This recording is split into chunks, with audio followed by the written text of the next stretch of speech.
Montserrat González es ingeniera en investigación en el grupo de Google Robotics. Recibió su licenciatura de Ciencias de la Computación en el Instituto Tecnológico de Monterrey y una maestría en Estadística por la Universidad de Carnegie Mellon.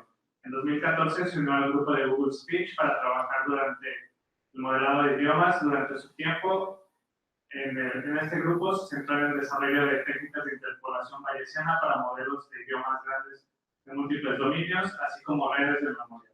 Su investigación se utilizó para lograr el reconocimiento de voz de alta precisión de Google Home. En 2018 se unió a Google Robótica. Actualmente está trabajando en la investigación de algoritmos de aprendizaje de refuerzo para pedir que los robots realicen tareas de navegación y manipulación en entornos del mundo real. Cuando gustes, Montserrat. Hola a todos. Hoy yo les voy a platicar del trabajo que hacemos en Google en el equipo de robótica.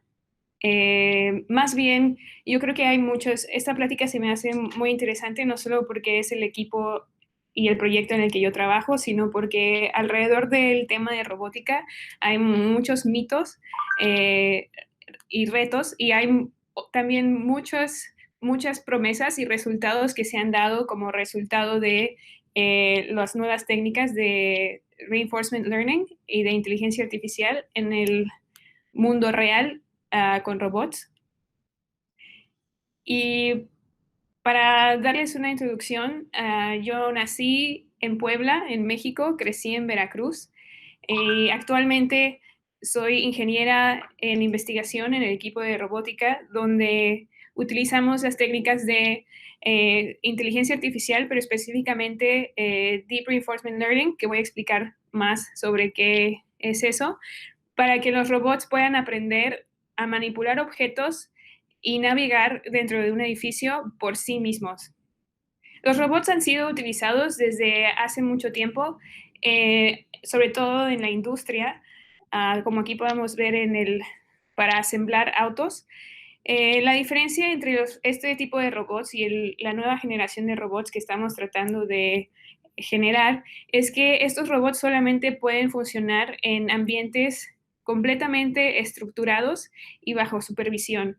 O sea, estos robots tienen una serie de comandos, una serie de reglas que siguen estrictamente y en sí no tienen ningún tipo de inteligencia. Si tú cambiaras el tipo de carro, si movieras alguno de estos robots tan siquiera por 1 centímetro, toda la línea de asemblaje se caería y tendría errores. El objetivo del equipo de Google de robótica es crear un robot que sea capaz de interactuar en ambientes del mundo real, donde hay muchísima variabilidad en el tipo de interacciones, en el tipo de resultados, en el tipo de objetos con los que se puede interactuar. Recientemente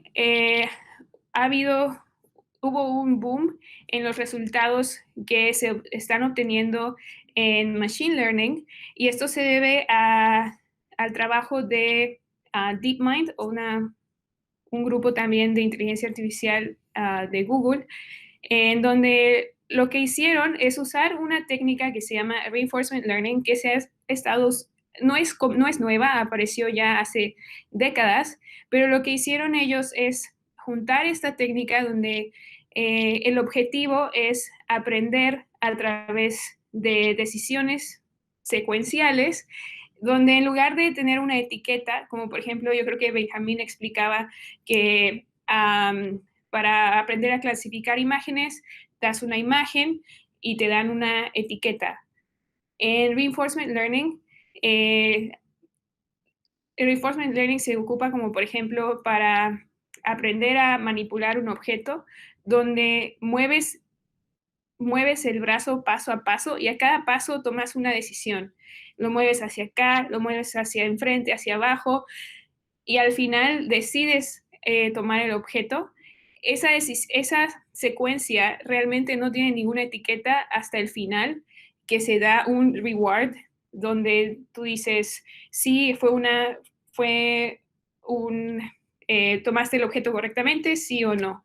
Entonces, aprender a cómo explotar esta señal del reward para aprender a generar una red neuronal en la que se puedan tomar decisiones que te lleven al objetivo, es lo que se llama reinforcement learning.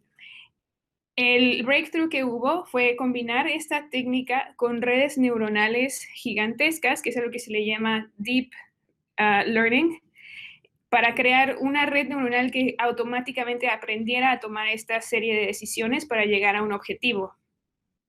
Y fueron muy exitosos en juegos como AlphaGo, como StarCraft. Y ahora nosotros queremos ver si aplicando esta técnica los robots pueden aprender por sí mismos. Y pues para darles esta plática les voy a dar una introducción sobre los proyectos que hemos hecho en Google aplicando esta técnica y pues más a fondo explicar qué es el Deep Reinforcement Learning y mostrarles paso a paso cómo se ha venido aplicando para locomotion en robots en el mundo real. Este es el proyecto, yo creo que el primer proyecto que fue exitoso en mostrar resultados en robots reales, donde cada uno de esos robots tiene una red neuronal en la que paso a paso decide hacia dónde mover el gripper, hacia dónde mover el brazo y llegar a la bandeja y tomar objetos. Para lograr este proyecto se tuvo 7 robots que estaban tratando de tomar objetos todo el día y creo que fueron alrededor de 600,000 episodios que se recolectaron. La gran diferencia de esta técnica a las técnicas tradicionales donde se planea la trayectoria completamente es que esta técnica de Deep Reinforcement Learning permite que a cada movimiento pequeño el robot pueda reanalizar su trayectoria y volver a recalcular si hubo algún cambio en el ambiente. Y esto es crítico para lograr un buen resultado en el mundo real, ya que el mundo real es altamente dinámico y las técnicas tradicionales de planear la trayectoria completamente desde el principio solo llegaban alrededor del 80% de accuracy, mientras que esta técnica llegó a 96%. Otro proyecto fue que se llama ADEPT.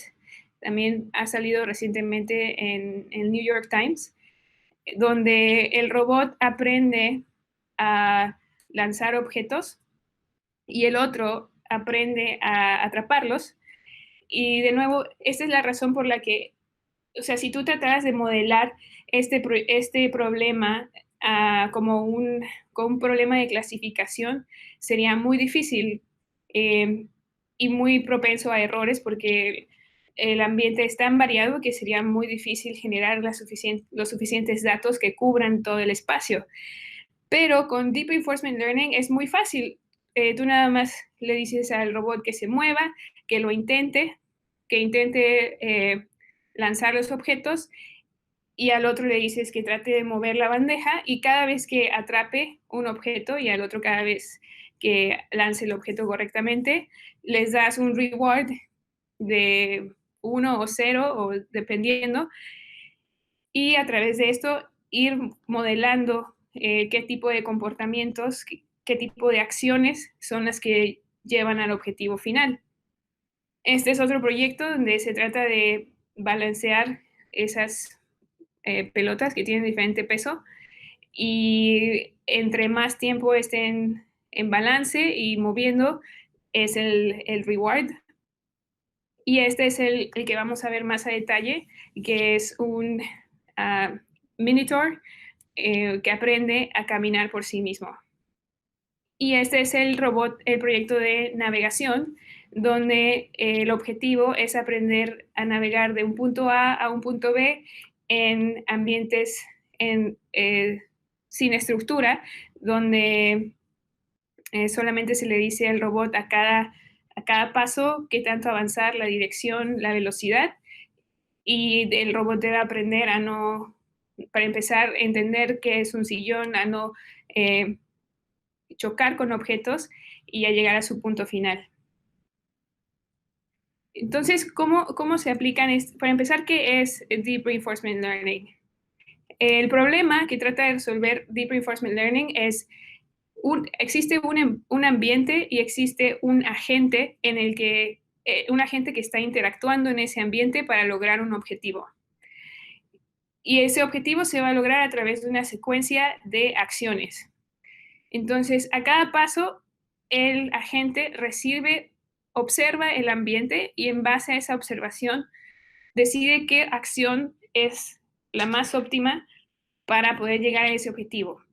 La ejecuta en el ambiente y recibe un reward que le dice qué tan buena fue esa acción o si ya llegó al objetivo.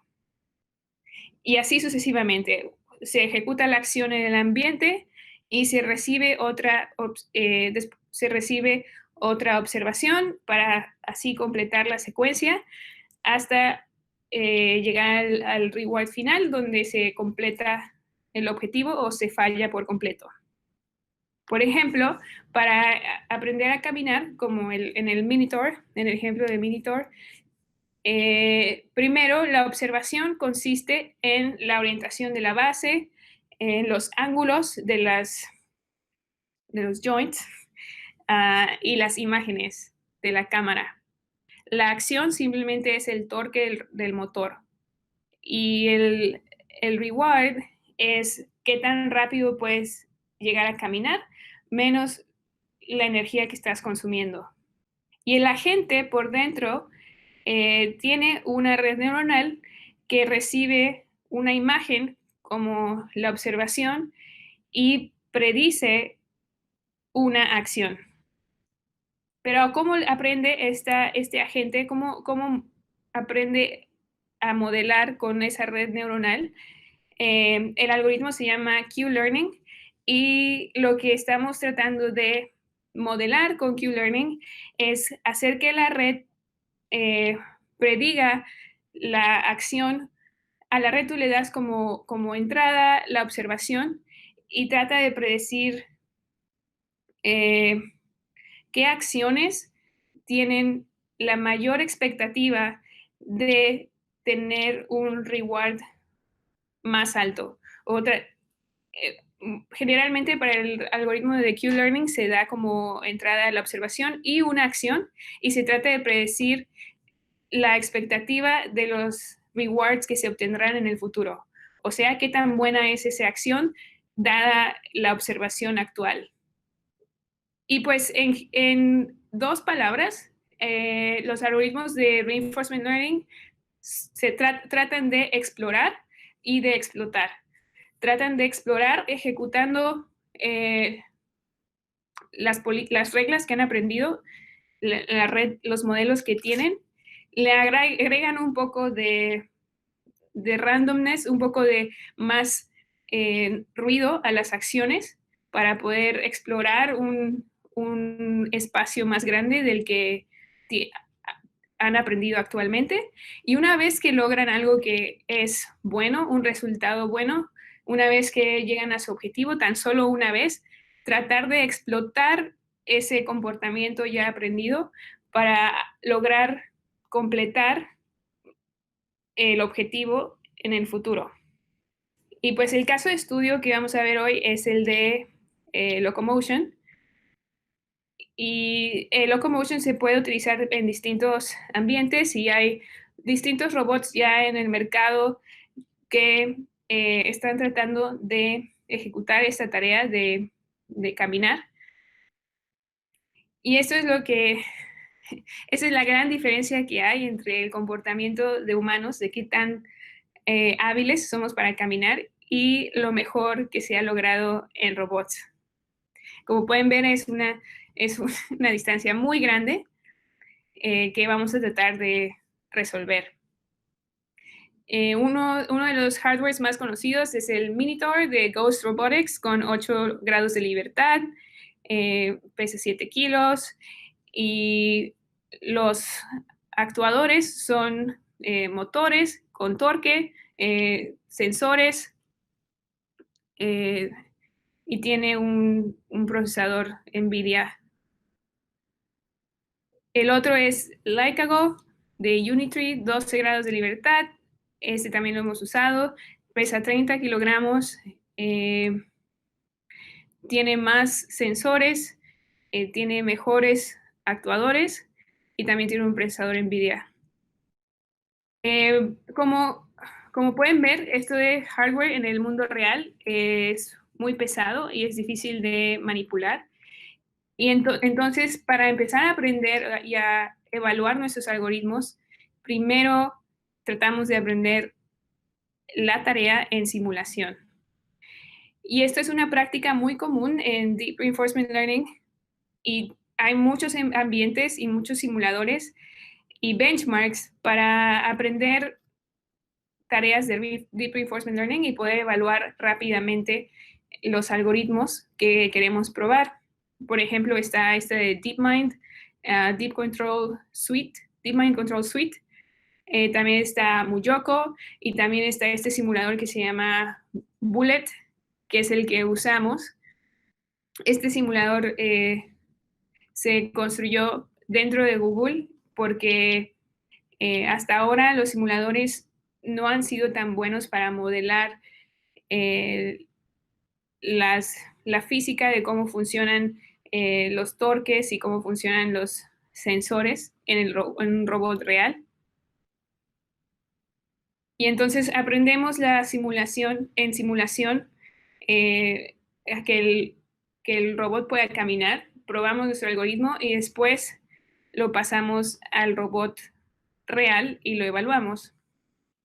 El problema es, como mencionaba, la simulación, a pesar de que pues, puede dar buenos resultados en simulación, es muy diferente a la realidad o a un robot real. Hay muchísimas, en el mundo real hay muchísima más variabilidad y muchísimo más ruido en los sensores, en las observaciones y en el tipo de acciones que se pueden tomar. Causas de este gap es, pues como mencionaba, hay muchas dinámicas que no se han implementado. Los parámetros son incorrectos. El robot también sufre de el ambiente, a pesar de que lo puedas modelar correctamente, también cambia a través del tiempo. Por ejemplo, me gusta mucho que un ejemplo en el proyecto primero del brazo robótico que está tratando de agarrar objetos, una evaluación salió mal, el algoritmo era el mismo, el robot era el mismo. El problema era que un calcetín, de tanto que lo habíamos usado, se había ensuciado y entonces el robot ya no lo podía reconocer como un objeto. Entonces, a pesar de que podamos modelar las dinámicas, el ambiente también cambia y es difícil modelar ese cambio encima de los parámetros de dinámica. Y hay latencia, hay ruido, en general hay más estocasticidad y también hay errores numéricos en la simulación. En Locomotion también hay otro problema que es similar al problema del calcetín, que se empezó a desgastar y se empezó a ensuciar. El problema de Locomotion es que el hardware también se empieza a desgastar. El motor del Minitor y el motor de Lycago también empiezan a funcionar diferente con el simple wear and tear, con el simple uso. Los actuadores se empiezan a desgastar, esa gomita que está en la punta también se empieza a achatar, entonces las observaciones y los sensores y los actuadores empiezan a actuar de manera diferente a través del tiempo. Y esto es algo que también se tiene que modelar para poder hacer para poder hacer que los modelos que se entrenan en simulación también puedan funcionar en el mundo real. Una solución que se encontró para que fuera más fácil fue cambiar estas gomitas por gomitas más flexibles y que el motor fuera en general más, como se ve ahí, más como flexible, más como moldeable. Y eso se logró para desarrollando un modelo de contacto diferente, modelando la fricción en la simulación de la misma manera, que fuera un contacto en forma de cono y no un contacto de choque de superficies planas. Y pues se logró a través de rotación y mejorando el torque. Y pues se agregó un comportamiento sinoidal en lugar de un comportamiento lineal. Y pues a través de esta mejoración, de estas mejoras en la simulación, se pudo cerrar ese gap entre la realidad y la simulación y se pudo transferir los modelos entrenados en simulación al robot real. Pero muchos de ustedes estarán preguntando, bueno, ¿y por qué no aprendemos directamente en el mundo real? Si pasar de simulación al mundo real es muy difícil, pues directamente dejar al robot que aprenda, interactúe con el mundo real. En simulación, la ventaja es que es rápido, es seguro, o sea, no hay robots que se puedan romper, no hay gente que pueda ser afectada por un mal manejo del robot y puede escalar. En el mundo real no podemos tener millones de robots tratando de ejecutar agentes que no son buenos y cada interacción es en tiempo real, mientras que en simulación podemos tener miles de simuladores colectando información y aprendiendo sobre la experiencia. Y recordemos que uno de los ingredientes principales para deep learning es tener muchísimos datos, entre cientos de miles hasta millones de ejemplos. Lo malo de simulación es que existe este reality gap porque tenemos un mundo real que es muy complejo, que es muy difícil de modelar completamente. Si aprendemos directamente en el mundo real, en los robots reales, no hay reality gap, pero se tiene que hacer esa parte de data collection de manera sin supervisión. Y esto es muy difícil, o sea, es muy difícil porque el robot, al no tener supervisión, puede cometer errores, puede tropezarse, puede caerse, y a cada uno de esos errores tendría que ser intervenido por una persona, y ya sea o sería demasiado lento o demasiado costoso tener a alguien que está interviniendo a cada paso. Y pues no podemos conseguir tantos datos en el mundo real como son necesarios para llegar a un performance que es deseado. Así como pueden ver aquí, se necesitan alrededor de 10 millones de episodios para poder llegar al performance máximo que se puede para aprender a caminar. Y pues también existe un problema de seguridad donde el robot se puede hacer daño a sí mismo y a otros. También está el problema de reset. Bueno, como había mencionado, es el problema de reset. Cuando estás entrenando, ¿cómo puedes hacer que cada vez que se termine un episodio, que el robot vuelva a su posición inicial y a su estado inicial para poder empezar otra otra ronda de decisiones secuenciales para llegar al objetivo. Entonces, lo que se hizo para el problema de locomotion es que se aprendió también un modelo para este reset. Y ese modelo también se contaba, la parte del reset también contaba como parte del data collection de otro episodio. Y entonces así es cómo empieza el robot a moverse, a colectar un episodio, a hacer el rollout de la gente.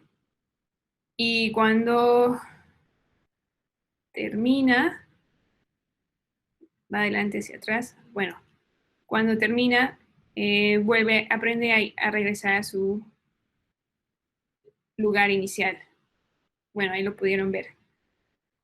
Y pues en Deep Reinforcement Learning, a pesar de que tenemos simuladores y a pesar de que hemos resuelto de cierta manera ese gap entre simulación y el mundo real, de todas maneras es un reto conseguir los datos necesarios, la cantidad de datos necesarios para construir un modelo que sea bueno. Y hay muchísimas técnicas para mitigar ese problema.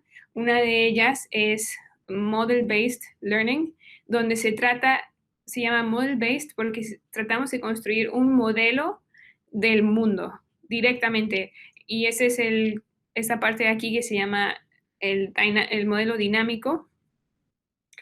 Y encima de este modelo dinámico aprendemos el modelo para tomar decisiones en base al ambiente.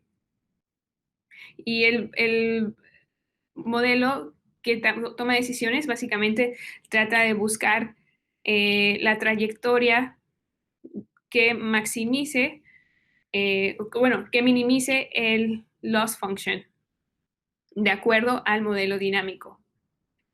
Y una de las claves para locomotion fue agregar este componente que es el Model Predictive Control, donde se trata de pues, buscar la acción que maximice el reward en base a este modelo también.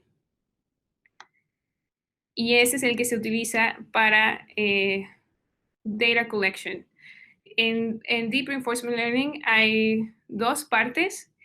Deep Reinforcement Learning es diferente a Supervised Learning en el respecto a que el data collection se hace al mismo tiempo que model training.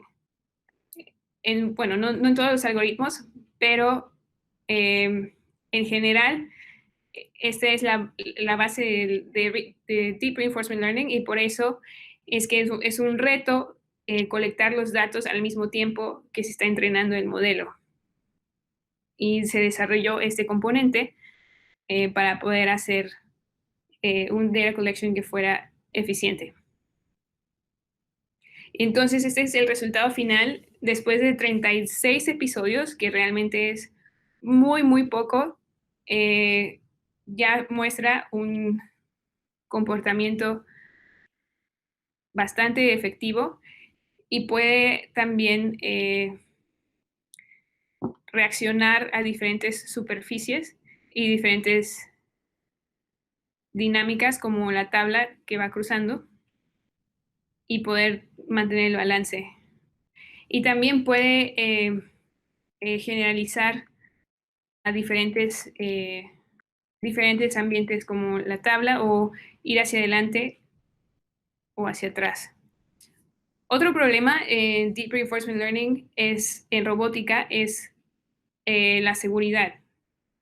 Como había mencionado, el robot puede lastimarse a sí mismo, lastimar a otros, y es muy difícil, dado a que en Deep Reinforcement Learning tenemos que colectar los datos al mismo tiempo que estamos aprendiendo. Entonces, al principio, cuando el agente todavía no es experto en la tarea, hace cosas que no tienen sentido, o incluso el agente puede aprender cosas que no tienen sentido porque, por ejemplo, en este humanoide en la simulación, por alguna razón movió la mano cuando estaba caminando y pensó que mover la mano era parte esencial o ayudaba a caminar. Y entonces empieza a mover la mano al mismo tiempo que camina, a pesar de que eso no tiene sentido. Pues los robots en el mundo real, si aprenden ese tipo de comportamientos, serían aún más peligrosos porque se pueden dañar a sí mismos y pues los robots son muy caros y no podemos reemplazarlos o son difíciles de reparar. Una solución es para que no exista este tipo de comportamientos aislados o ese tipo de comportamientos que podrían ser contraproducentes o aprender algo un comportamiento que no es tan eficiente, se introdujo la parte de imitation learning, que se trata de imitar a animales en el comportamiento que queremos aprender. Por ejemplo, aprender a imitar a un perro caminando. Y el objetivo es de videos, construir un loss function que se pueda minimizar para hacer que el comportamiento sea similar. Y pues en resumen, sí, los robots pueden aprender a caminar por sí mismos. Hay bastantes retos para llegar a aprender este tipo de comportamiento. El primero es la diferencia entre simulación y el mundo real. La segunda es que para Deep Reinforcement Learning se necesita muchísimos datos y en el mundo real estamos limitados por el número de robots, el tiempo que toma recolectar la experiencia necesaria, los datos necesarios para construir estos modelos, que si dejamos a un robot solo aprendiendo, puede destruirse a sí mismo o simplemente sería muy difícil tener a alguien cuidando al robot todo el tiempo. Y pues también está relacionado con la seguridad. Y pues, ¿qué soluciones hemos estado desarrollando? Uno, close the gap, hacer que sea fácil transferir de la simulación al mundo real, mejorando las dinámicas de los actuadores y los modelos que tienen la simulación en cuanto a latencia y actuadores. Model-based learning, donde se trata de aprender un modelo específicamente del mundo real. Aprender a modelar las tareas de tal forma que no se necesite un reset de un humano, sino que sea toda una tarea continua y que se pueda colectar datos de manera continua en el robot. Imitation learning. Y pues algunos casos de falla, pues el robot se volteó, se cayó, se rompió, caminó hacia el ventilador, se atoró. Y pues cada uno de estos errores se ha tratado de mitigar con aprender más en simulación y solamente poner un agente que ya sea más o menos experto en el robot real. Y pues eso sería todo.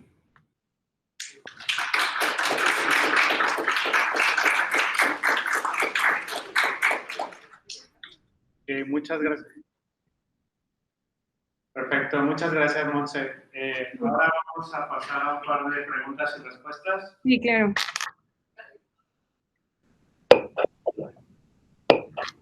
Hola, Monse, ¿me escuchas? Sí, claro. Quiero preguntarte, ahora que integran o que están intentando integrar Model-Based Learning a Reinforcement, que al fin y al cabo termina siendo Model Free, ¿están desplegando ambos modelos? ¿Están solo iterando episodios de aprendizaje con uno y luego con otro?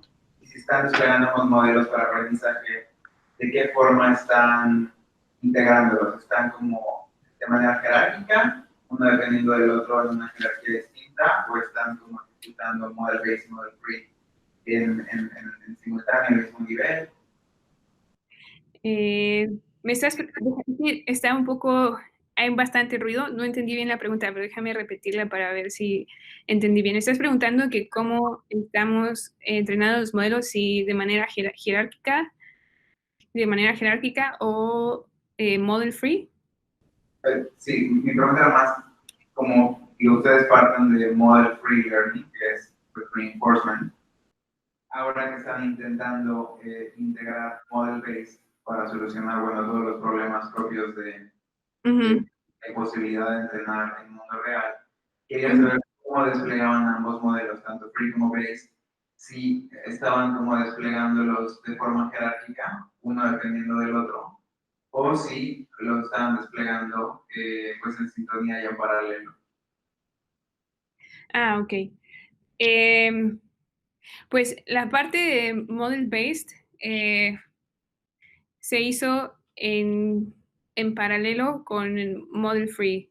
No fue de manera jerárquica, es más bien se embebió este componente dentro del Model Free Agent. El modelar las dinámicas del mundo real es parte del Model Free. No hay jerarquía, fue en paralelo. Cuando mencionaste el Q-Learning, que el robot hace, juzga las acciones que podría tomar y toma la que en base al algoritmo es la que es mejor.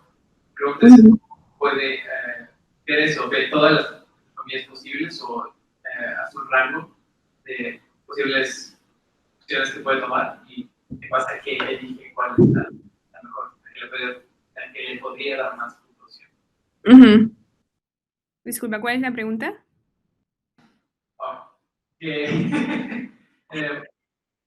Mencionaste que el robot toma opciones, o sea, considera todas las opciones que podría tomar en un periodo de tiempo para saber cuál sería mejor en el modelo de learning, para saber cuál le daría más puntuación. Mi pregunta es cómo lo hace, en qué se basa, si observa diferentes posibilidades en el futuro. ¿Algo así? Sí. Bueno, hay diferentes algoritmos. Dentro de la rama de Q-Learning hay diferentes algoritmos que llevan a cabo esa parte de seleccionar la acción de manera diferente. Por ejemplo, en el de Grasping, Q-Learning se llama Q-Learning porque estás tratando de aprender el Q-Value. Y el Q-Value es el que predice en base a una acción, a una observación actual y una acción, qué tan buena es esa acción, como que el score, como tú decías, como la puntuación de qué tan buena es esa acción en base a esa observación. Y entonces, la parte de elegir qué acción es la mejor en base a ese Q-Value, hay distintos algoritmos para lograr eso. Una de ellas es CEM, o Cross Entropy Maximization, que donde seleccionas un set de acciones y tratas de maximizar el Q-Value. En la otra opción, es donde tienes otra red neuronal, que es la que se llama Actor, donde tratas de aprender a predecir la acción directamente de la observación, maximizando el Q-Value que te da el Q-Function. Y muchas veces estas dos redes neuronales se aprenden en paralelo. O sea, una red neuronal para predecir el Q-Value y otra red neuronal para predecir la acción máxima en base a la observación que maximice el Q-Value. ¿Alguna otra pregunta? Hola, buenas tardes. Sí. En relación a lo que es aprendizaje supervisado y aprendizaje por refuerzo, he escuchado que el aprendizaje supervisado puede quedar como un subconjunto del aprendizaje por refuerzo. No sé si puedes dar una opinión sobre eso. Sí, claro. El aprendizaje supervisado es un subconjunto del refuerzo, pues lo puedes ver como un episodio donde nada más se tomó una sola decisión, una sola observación y se tuvo un solo reward. ¿Tiene sentido? ¿Alguien más? ¿Alguna otra duda? Ok, bueno, muchas gracias, Monse. No, gracias a ustedes.